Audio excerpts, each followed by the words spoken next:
Good afternoon, Anne. Hi. We've got Anne here, Anne Button Smith, who's the General Manager of, I'll let you take over there now. Of Thumara Development Corporation Thank in you. the Northern Territory, yeah. Tell us a little bit about your role.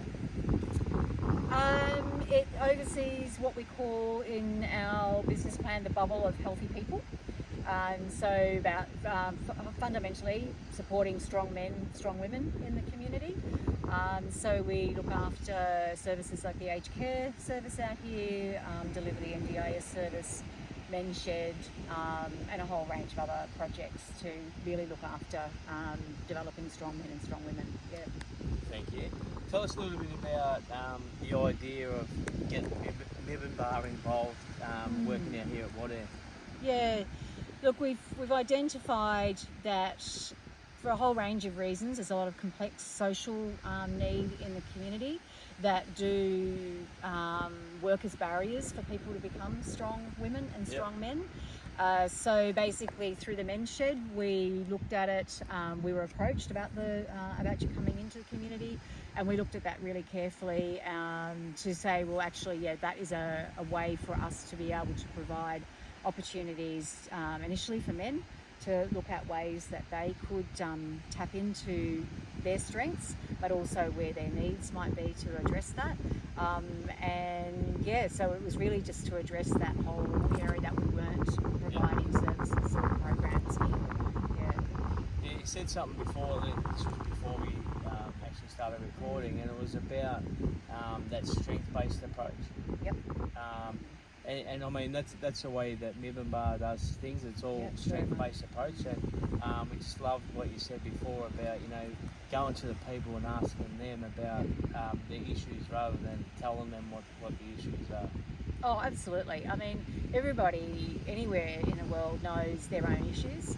It's just about giving people the space and that safe space and holding space with people to be able to express that and articulate it, and then taking that and saying, right, well then it's a service leadership role that I play in terms of just use me to facilitate whatever I need to do to get those needs and desires met, or recognised and met. Yeah, fantastic. And like we see a little bit of the issues that are going on in Wadair at the moment. Do you think it's getting better, or there's a little bit of improvement there, or what are your thoughts on that? I think we see some progress, and then more that social impact of alcohol, drugs, family conflict, all around that relationship work that we were talking about beforehand, about really needing to have a strong base in our children and in our young people, but also strengthen our leadership as well to do that. And I think if we can get a bit more consistency, we'll see some movement forward. So, but again, you look at Maslow's hierarchy of needs, and if you don't get those basic needs met in your life on a consistent basis, we're not going to make traction. So when we've got high levels of alcohol coming into the community, kids not going to school, women and domestic violence, all those sorts of things, we go so far, and then those things unravel the work. So, and like over the last 3 days, we've had numerous talks with the lads that have been there. And as you're saying, the big thing that keeps coming up is alcohol and how much damage that does, not just to health and not just to, with family violence and that, but also the financial strains that it puts on families and communities, Food security is a big thing. Where money will go very, very quickly within hours, and then families are left, women are trying to source ways of getting food for their children for the rest of the week. Those issues are real, and it is alcohol, but there's also a lot of ganja being used as around And as gambling well. as well. Gambling is a big one as well, and that's by a lot of people, not just men. Yep. So you know, they're things that people engage in recreationally that would be good if we could address that to for people to understand what that impact is having, and how generationally, you know, we're not getting kids to school. Or kids are going to school but they're not going on a consistent basis. So right. they're sort of unfortunately really struggling then to find repeat work, Yeah. you know, whatever work is available in the community. Yeah.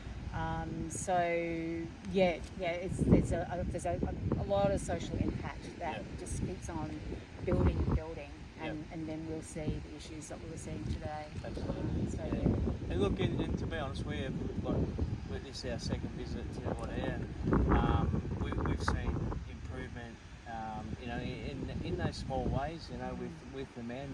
But I think, as you said before, it's about consistency and being there regularly. You know, so, absolutely, and that is our hope, that you will keep coming back, and we'll make sure that, you know, we facilitate that for that consistency for, you know, a 1 to 2 year program, because to sort of then come in and work alongside other services that are coming in, and you know, if there's people that need more intensive support, then that they get that, and then they can come back in, get whatever support they need to maintain those. I think the goals that they just set for themselves about what they want to do in their lives, and making change in their lives. And it really is about generational change, isn't it? I mean, absolutely. You know, the short term is the short term, but we need to be looking at long term, or else, you know, capacity to building is the only way. And you know, one of the critical parts for capacity building is that people have got to see a need in their lives to make the change. So that's why we do listen. You know, why I say to people that are running programs for me or services is, you know, have we had those conversations? You know, what are people saying to you? Because I'm not interested in, you know, what you think. This is not your community. So I want to know what people that you're servicing are saying, and what the patterns are there, and what can we do to address that. We absolutely love that, because that's exactly what we think as well. And you know, we always say, you know, it's not only community doesn't only know about their needs, their concerns, their issues, but they also know the solutions as well. Absolutely. You know, if we can get that across to some of the others that think that they know best, I think we go a long way to at least improving. You know, so. Oh, absolutely. There's no doubt about that at all. You see a lot of that go on, and once that person's gone and they've ticked off their agenda, people just go back to their ways, because no capacity's been developed. So people don't actually believe that intrinsically they can take control. It's all that outer stuff. Once you flip that around, it'll change. And the thing is too, you know, like we know, like our communities are, you know, the most trained up people in the world, the most researched people in the world, and they get sick of it too. So you know, research is a dirty word. You know, training is a dirty word. You know, and that's where we need to be better about, you know, making sure that we have that follow up and get back, and you know, or else it just goes to waste. Doesn't it? So. It does. It certainly does. And what I loved today was to hear you guys say the progression for you after your coming to the end of your second visit is it's getting people on country. It's doing 100%. Exactly this, you know, today here, sitting on the beach and talking. I just got goosebumps. It is. And I mean, and that's the listening of seeing. That's what people are saying. You know, we need to get out there and have that freedom, that space to be able to think and be. And I think, just before we go, the other thing that's really important is we've got to remember that people were brought together, you know, and there's different mobs, you know, there's 20-something different clans here, so, you know, we need to remember that as well, and so we need to make it as safe and comfortable for everyone, because they don't feel that, you know, all the time. That's right. Living in, I think we said that before, living in that constant state of angst, because you genuinely in your own heart you don't actually belong in the space that you've been told you belong in.